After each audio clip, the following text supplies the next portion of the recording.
I'm Marc Silber. I'm an author, educator, and photographer in Carmel, California, and I want to help you guys advance your photography. Now, I want to ask you a question. Have you ever felt confused about photography? Ever? Come on. I know you're confused because I've been confused about photography and I still am sometimes. But if you've ever felt confused about photography, or you ever felt you didn't know what book to read, there's so many books out there on photography and classes. What are the choices? There's millions of them. Have you ever felt like maybe that's confusing? Where do you even start? How about what lens to use? You know, do you go with a single lens? Do you take everything with, or should you have a whole bunch like this person? Should you have prime lenses or zoom lenses? There's so many choices. What do you look for? How do you get out of this maze of confusion?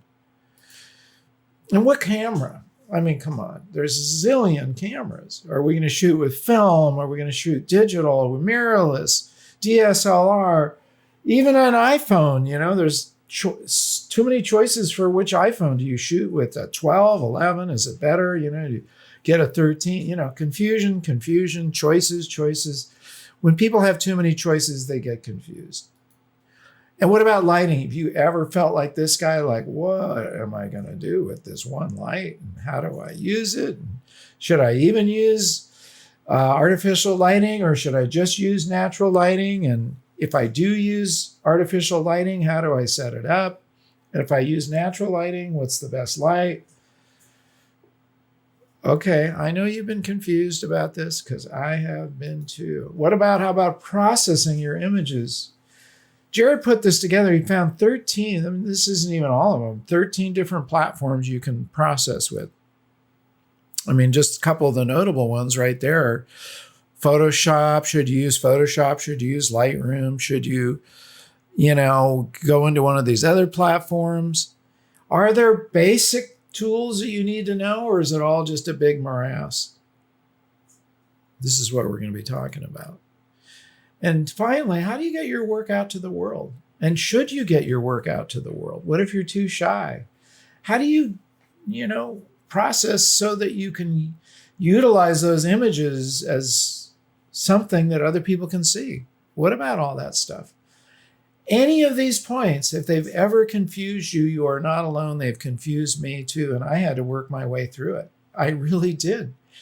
And I did do it because I'm here to tell you that there is a way to decode all this stuff. What if you had the secret answers? Now, Jared found this. This is from Raiders of the Lost Ark, one of my favorite movies. And you might remember the scene where they had a mini version of the city that if the light struck right through this with the correct length of pole, it would shine on exactly where they needed to go. And that was how they decoded their way to find the lost art. Pretty amazing. Another way of looking at it is, what if you had a way to decode photography? Hey, kids! This is a decoder ring from the 50s. These were around when I was a kid. What if you could decode photography with a magic decoder ring? And be like this girl, it all makes sense now. How would you like to feel that way? I'm going to tell you something. I have done it. I decoded photography for you, and I'm going to tell you. You may have heard this from me before, and maybe you never thought of it like this, but this is the truth. In my book, Advancing Your Photography, I put through to you guys, I communicate to you. It's a handbook of how to create photos that you'll love. But the secret inside this thing is this. This is the secret ingredient. There is a secret decoder, which is called the cycle of photography. And all those things that I went through with you fit into one cycle, one decoder ring that you can learn. And if you follow this, your head will get unscrambled and you'll know what's more important than anything else. What's the most important thing? But what are all the things you need to know to become an accomplished, competent photographer? Whether you decide to be a pro or not, you should feel like you're operating as a professional photographer at that level.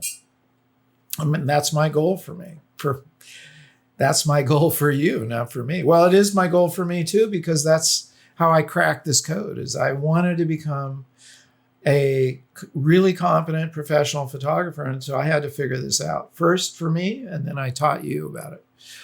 Okay, so you may have heard this before, but pay attention. You probably haven't heard it in terms of being a secret decoder ring, because I haven't talked about it before. Visualization lies at the center of this. We're going to show you what I mean by that. Visualization is getting an idea before you press the shutter. What photograph do you want to create? Then you got to look at what equipment you're going to use for that photograph. Then you learn to capture. Capturing is lighting and composition. How do you capture it to tell your story? And how do you process that image?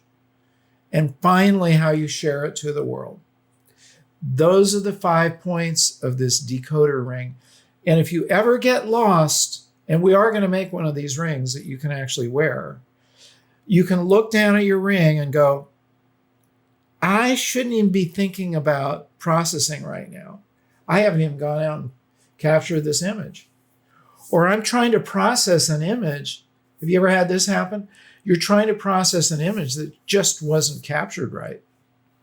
What are you doing? You're not going to make that blank into, something that's going to work. If it's no good, go back to the capture stage. That's being honest with yourself. And finally, how should you share your work, and why should you share your work? So let's start at the first point, and I'm going to have detailed shows following this, but I'm going to hit these kind of high points here. Visualization means getting an idea before you even press the shutter. And this is me on the coast. I've got an idea what I want to capture. I don't even have a camera in my hands. I know where I want to go. I know what I want to capture. And that guides me to the next step.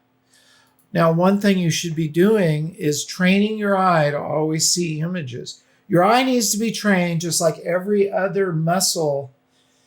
If you're going to learn tennis, you got to hit that ball over and over and over until your muscle memory kicks in and you just see the ball coming. You know how to hit it. You know if you want to put a little spin on it so it'll just barely get over the net, or whatever it is, whatever sport you think of, you have to do it over and over and over to get muscle memory. And your eye is a muscle. It's much more than a muscle because it receives light and you use that to see images with. This is one way to do it. You have to train your eye. You have to put the time in. Please subscribe and enable the bell so you don't miss any of our new shows. Like the video and please share it and leave your comments. I love hearing from you. And remember to get out and capture your own images of life.